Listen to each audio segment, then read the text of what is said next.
All right, we're in the chapter 4 quiz right now. We're going to read over these questions real quick, and so you'll know the correct answers. And some of these will be taken directly from this quiz and placed on your final. So make sure you listen to this because they can give you the answers to your final. I want you to know these too. So if you have any questions about the answers, give me a call. We'll go over a couple of them right now. If I see something that I think we need to review a little bit more in detail, we will.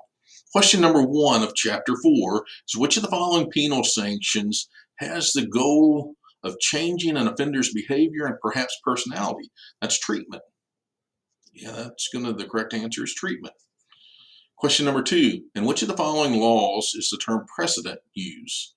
Precedent is used in case law. So when we think of precedent, I want you to think of a case that's been brought before the court at a prior time, and that case sets the precedent for future cases. So that in essence becomes law. Question number 3, blank is created from decisions made by judges, and it's going to be common law. Common law is created from decisions made by judges. Question number 4, under the leadership of Chief Justice Earl Warren, the Supreme Court began to selectively incorporate most of the procedural safeguards contained in the Bill of Rights and make them applicable to the states. Earl Warren. Question number 5, which Bill of Rights guarantee has not been extended to the states? The correct answer for that one is the right to a grand jury indictment in felony cases. The possible answers or the choices, one of them was the right to assistance of counsel. That's in the 6th Amendment of the Bill of Rights. The protection against self-incrimination, that's the 5th Amendment to the U.S. Constitution, Bill of Rights. The right to public trials, also the 6th Amendment. And the one not included and extended to the states is the right to a grand jury indictment in felony cases. When you read that, I want you to understand, though, this is the right to a grand jury indictment, not to a jury trial. So a grand jury indictment, there's a difference. Question number 6, which of the following standards of proof must law enforcement officers have before a magistrate or other specified judicial officer can legally issue a search or an arrest warrant? The correct answer is probable cause. I think you know, if you've been a prior police officer or you're a police officer, that the standard is probable cause. Some of the answers that you had to choose from, one of them is a preponderance of the evidence, and that's the standard to find guilty in a civil trial. Beyond a reasonable doubt is the standard to convict in a criminal court, and reasonable suspicion is it's not even probable cause. So the correct answer is probable cause. Question number 7, in which of the following cases did the Supreme Court rule that police may search the passenger compartment of a vehicle incident to a recent occupant's arrest only if it is reasonable to believe that the arrestee might access the vehicle at the time of the search, or that the vehicle contains evidence of the offense of arrest? And the correct answer is Arizona v. Gant. Arizona versus Gant.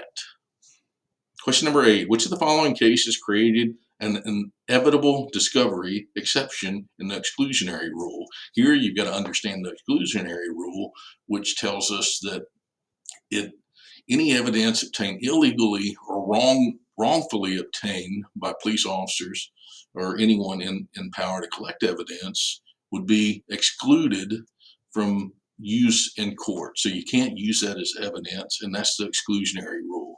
And the court case we're looking for here is Nix v. Williams. Nix versus Williams. Question number 9, in which of the following cases did the Supreme Court for the first time establish standards for what constitutes ineffective assistance of counsel? Typically, in a court case, when someone's found guilty or not guilty, you're finished.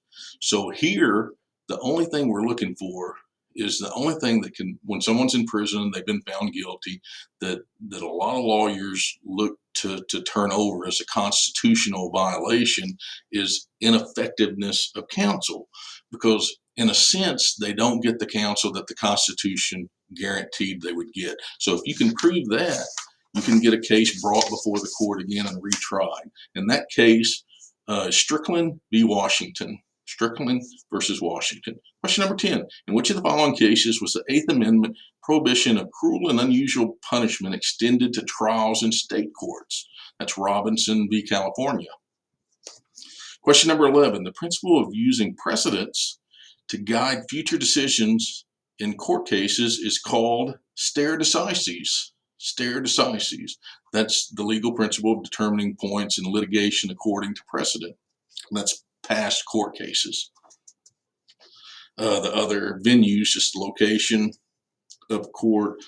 Precedent we've already talked about several times. The subpoena is just the order to be at a specific place for a specific cause. Question number 12. A violation of civil law is called a tort.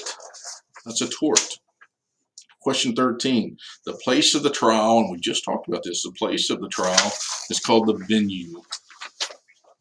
Question number 14. Blank refers to the taking of a person's property into custody in response to violations of criminal law, and it's going to be a seizure. I want you to also think of a seizure as not just property, but if a police officer stops someone and you keep them from leaving, you've got them in custody, that's a type of seizure. You've seized their freedom, so that's also a seizure.